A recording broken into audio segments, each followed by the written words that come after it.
So this is the knife that I had put in my stainless steel tube to heat treat, and it did experience some carbon burn off right here and a little bit more up here. I haven't got past this yet, so there's maybe more.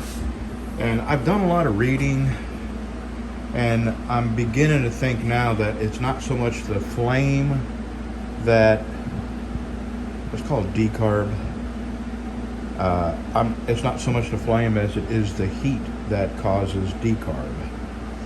And I've also come to understand that an electric kiln and your knife wrapped in tool steel, which I have, and I may go ahead and here's the thing with, I've tried this tool steel wrap before, and you can't see when you achieve the right temperature, because a lot of the way you tell if you've achieved the right temperature is by color, and of course non-magnetic. But you don't want to go beyond non-magnetic or you overheat it. So there's really a sweet spot that you got to stay within, and you can't see that sweet spot based on color when it's wrapped in tool steel. Now, if you have an electric kiln, you can stop the kiln at 1450 degrees and make it hold there and not get any hotter. And when everything is at that temperature, then you take your knife out and quench it in oil, and you don't have to visually see the color or the temperature. So if I had $3 grand, $4 grand, I wouldn't buy a 2x72. I am quite happy with my 2x42. I've learned how to use it. I've made a bunch of modifications to make it work for me. And a 2x72 someday, that'd be nice. But I'm too old to justify the expense of a 2x72. But if I had that kind of money, I would rather buy an electric kiln, because it eliminates so many problems. Carbon burn off, decarb being one of them. And you can be 100% certain you're getting the correct heat treating temps. And as long as you're using the non-magnetic method and the visual, looking at the color, you're never going to be 100% confident that you've hit the right temperatures and held them there for the right amount of time. There are still some variables. I haven't had any knives break. I have tested my knives in the past to make sure that they are heat treated properly.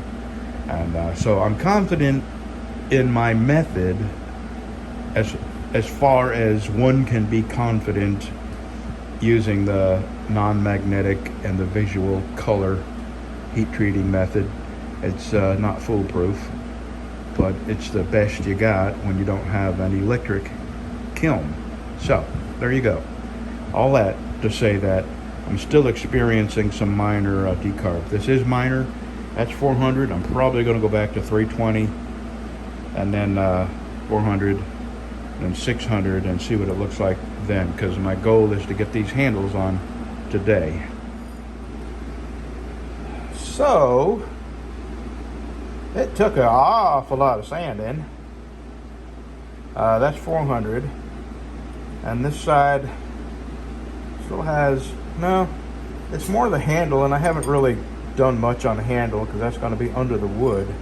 What I am going to do is I'm going to go buff the snot out of this, and then I'm going to come back and put 600 on it, and that will give me a really nice satin, really nice finish. So let me do that, and then I'll start working on getting these handles on, because if I can't make this look nice, I'm not going to use my expensive wood on it. I just put some walnut, and it'll be a work knife.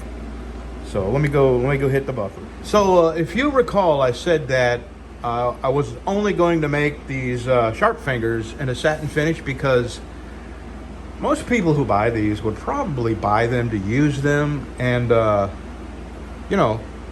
most people aren't buying a mirror polished sharp finger with the intention of going out and skinning whatever you would skin, some kind of animal. And so I went in there to just try to buff the burn off, the decarb off, and well, I went a little crazy. So yeah, I'm gonna make another mirror polish knife.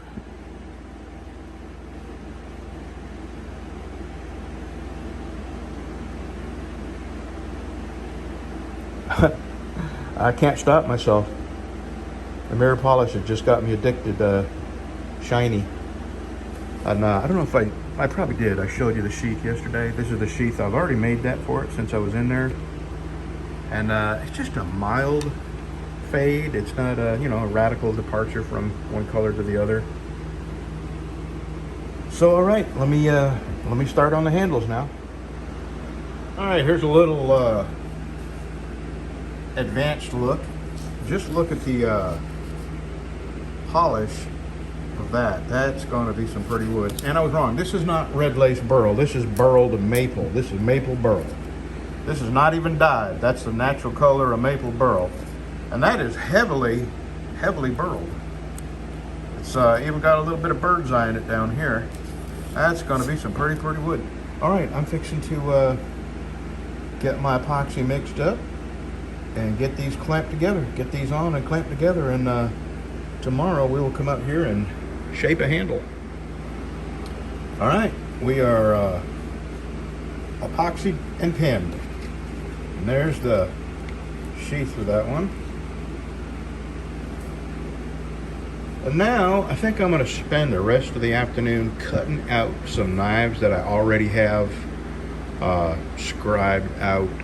I got to get a dinner skinner made.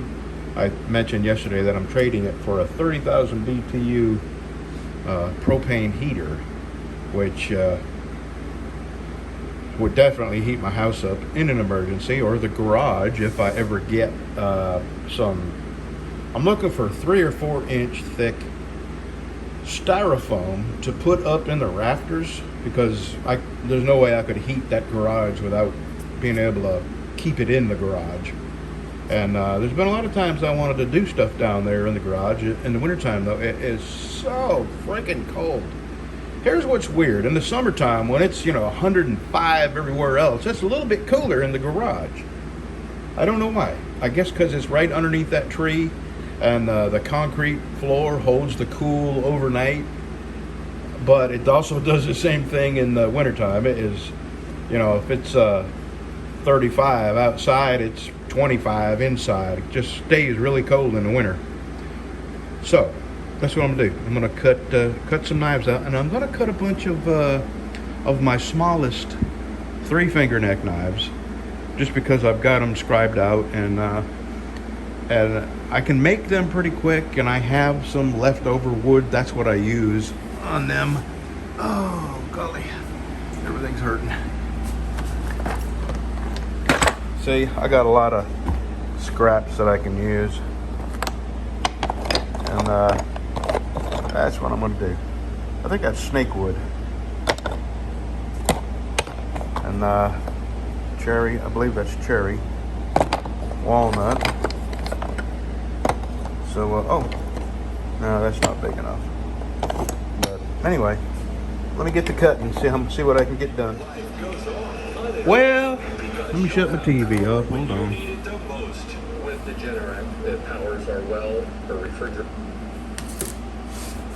I've had 2 caddos sitting over there, draw it out, and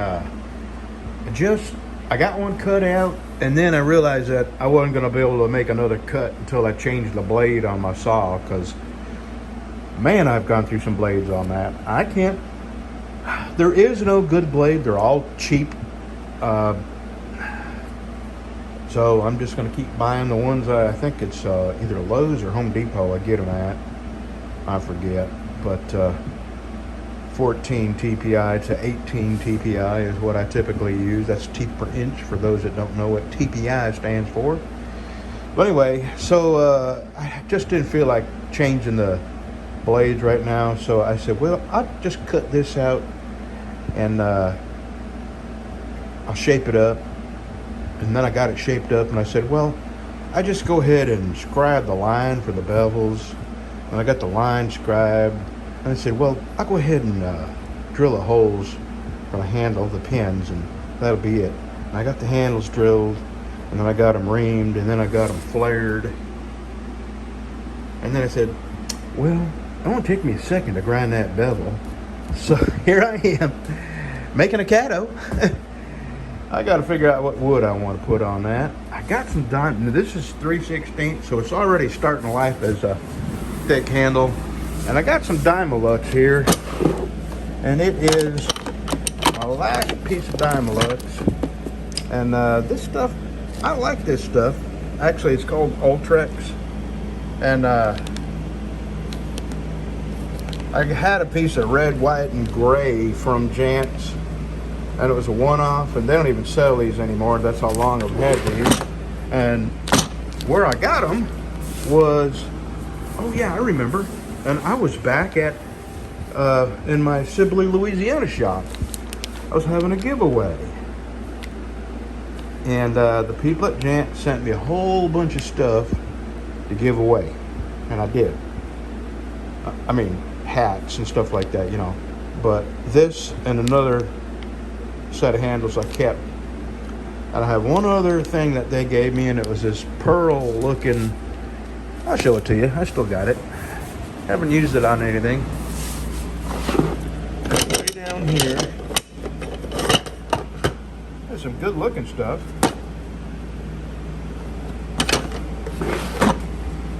Come on. So I am gonna make me a caddo. That's I haven't made one in a really long time. And what the heck? I'll have that maple burl sharpfinger, polished sharpfinger, ready to go tomorrow, because it only takes me a couple hours to make some pretty handles.